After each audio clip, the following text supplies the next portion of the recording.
At so ayan, hi guys! Welcome back sa channel natin at ito na nga po sa episode 108 para dito kay Season 3 ni One Punch Man natin. At ayan, ay wag na nga natin patagalin pa, simulan ka agad natin yan. At nung sa nakaraan nga, ay dito tayo natapos sa pag-awat ni Shiryu sa kanyang mga kapwa martial artist na wag muna silang tumulong sa mga hero sa pagkipaglaban sa mga halimaw dahil hindi pa ito yung panahon para sa kanila. Pero ito nga sumagot na yung kasama niyang babae, sabi niya nga rito, bakit naman? Parang mga heroes din naman sila katulad nila lumaban yung mga heroes. Pero ito nga, biglang sabi ngayon ni Shiryu kasi ganito yan. Yung Feast of Palm Bems technique, ito yan yung technique na ginagamit ito ng babae. Dinedeploy yan sa pamagitan ng silent na pamamaraan, tahimik lang. Pero sablay kaagad yan itong babae kasi kapag siya yung gumagawa niyan, maingay kasi nagre-ring araw kapag gumagalaw siya. At ito hawak-hawak niya bigla dyan.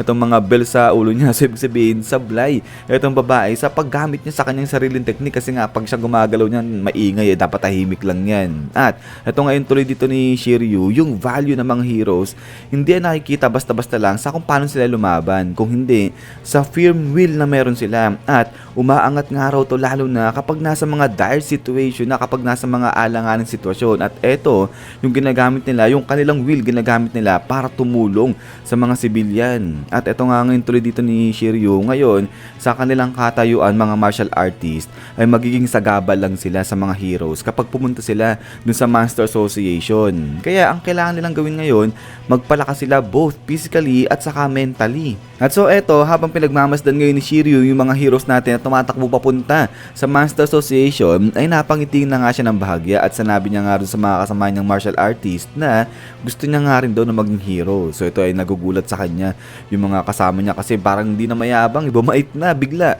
itong si Shiryu. At din ay pagkatapos nga nito ay biglang talon dito ulit na sa Master Association. At eto nga, ang lakas ng ihip ng hangin dito. At eto nga ngayon, nakulong.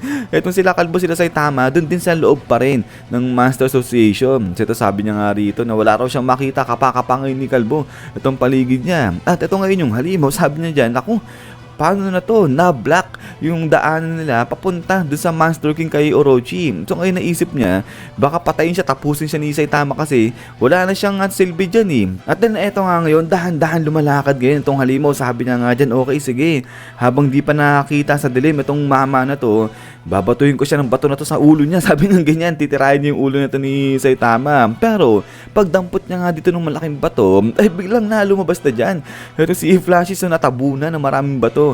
Ito si Flashy, sabi niya nga dyan, oh, nandiyan pala kayo, kamusta kayo dyan? Sabi niya ganyan. At na ito nga ngayon, nagulat bigla yung halimaw. At ito nga bigla nagliwanag yung kanyang mata. So ito na, patingin na si Saitama, sabi niya nga dyan, ayun, nandiyan pala kayo, sabi niya ganyan. At ito nga ngayon, lapit na si Saitama dito sa halimaw, sabi niya nga dyan, ikaw umiilaw naman pala yung mata mo, no, ang lakas ng ilaw mo, sabi ng ganyan. So ito sabi nung halimaw, oo nga pero yun sa loob-loob niya, na-on niya daw itong kanyang ilaw ng sa surprise kasi nagulat siya dyan kay Flashy. Pero ito nga, biglang salita na, ito si Flashy Flash, sabi niya nga dyan, na ang lala nitong sitwasyon nila. Baka raw yung ibang mga heroes, ganito rin yung nangyari, natabunan din ng mga maraming bato. Kaya kailangan nilang umalis dito at ayun, pumunta kagad sila sa may front line. At din, ito nga ngayon, tahimik bigla dyan. Ito sila Saitama, yung halimaw sa si Flashy, titigan sila dyan. At ito nga, sabi ni Saitama, aalis tayo dito, aalis ka dyan. Paano? Sabi niya ganyan. At ito ngayon, biglang sabi nga rito ni Flashy, usually, ay kaya niya raw talagang palayain yung kanyang sarili. Madali lang para sa kanya yan. Pero sa pagkakataon na to, ang pangit raw ng pagkakatabon sa kanya ng mga bato. At ito nga, kapag konting maling galaw niya nga lang daw dyan, ay pwedeng mabali yung mga buto niya. So kaya nga kung pwede nga raw ba, tulungan muna siya ni Saitama makalis dito sa mga bato na to. So ito ngayon, biglang sabi ni Saitama sa halimaw, okay, sige, ganito tutulungan ko siya, ikaw, ilawan mo ako, sabi niya ganyan. Timing lang dito yung halimaw. At yung pagkatapos nga niya, nung ilalawan niya, ito sila Saitama, grabe mama, nalukot sobrang silaw na silaw sila, lakas ng ilaw nung halimaw, sabi nga, ano ba, sobrang ilaw, sabi sobrang liwanag, sabi nilang ganyan. At eto nga ngayon, bigla sabi nung halimaw, sige, direct hit na lang yung gagawin niya. At eto nga ngayon, inalawan niya etong ulo ni Saitama. So ito sabi ni Saitama, wow, Warm colors, nakaka-relax, sabi niya ganyan, sarap sa pakiramdam. But then suddenly, ay ito nga, nagalit siya, nanggigil siya rito sa halimaw. Sabi niya, ay ikaw papatayin kita, sabi niya ganyan. So naglaro pa eh. Etong dalawa na nga to. But then pagkatapos nga niya, na eto nga, punta na ulit. Etong si Saitama dyan kay Flashy. So ito sabi nga ni Flashy, okay sige ganito, i-assist kita, sasabihan kita kung anong bato yung kukunin mo. So ito ngayon, kuha ni Saitama itong isang bato. At ito nga sabi ni Flashy, sige, yan, kunin mo yan. Tapos bandang konting kanan, sabi niya ganyan. At pagkuha ngayon ni Saitama dun sa bato, is pak! Bigla may nahulog sa kanya mula dun sa itaas na bato naman. At eto nga ngayon tuloy sa pagkuha ng mga bato dyan si Saitama. Pero yun, kada kuha niya, lagi siyang nalalaglagan ng bato. Kaya nga ito nagalit na. Ito si Saitama, sabi rito ni Flashy, di ka magaling sa laro na yun, eh, no? Sabi niya ganyan, sa referring dito sa Jenga. So kaya nga sabi ni Saitama, ikaw sumusunod lang ako sa mga instructions mo eh, sabi niya ganyan. Pero eto nga ngayon, baling na si Saitama dito sa halimaw, sabi niya nga dyan, teka nga lang, ikaw nga, try mo nga to, ikaw nga muna gumawa nito, sabi niya ganyan. So napabuntong hininga lang etong halimaw. At eto nga ngayon, nung pagka-try niyang kunin yung bato, ay nalaglagan ulit itong si Saitama kahit wala na siya di sa pwesto na nga na yun. So nagalit si Saitama, sabi niya nga dyan, ano ba?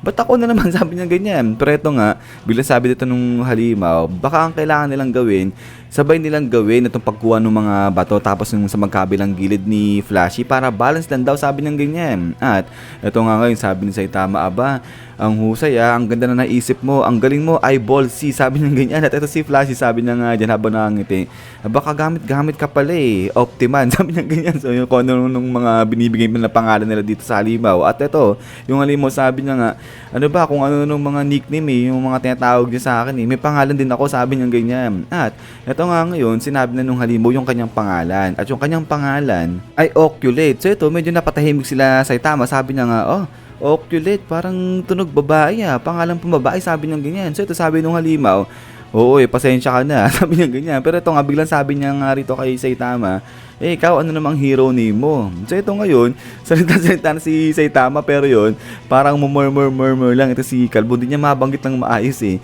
Yung kanyang pangalan, sabi niya nga dyan, Cape, ganyan siya. Bilang ito nga si Flashy, sabi niya nga dyan, anong sabi mo? Bald Cape, sabi niya ganyan. So ito para niloko niya. Ito si Saitama. At ito nga, bigla sabi ngayon ni Flashy, ang pangit ng hero name mo, sabi niya ganyan. So ito nga, sa loob-loob nito ni Oculate, na ganyan din naman yung pangalan nito ni Flashy Flash. Sabi niya, Flashy Flash. Redundant nga, ulit eh, sabi niya ganyan. But then ito nga, suddenly, is back. Dito tinabulin ulit ng mas malaking bato ni Saitama.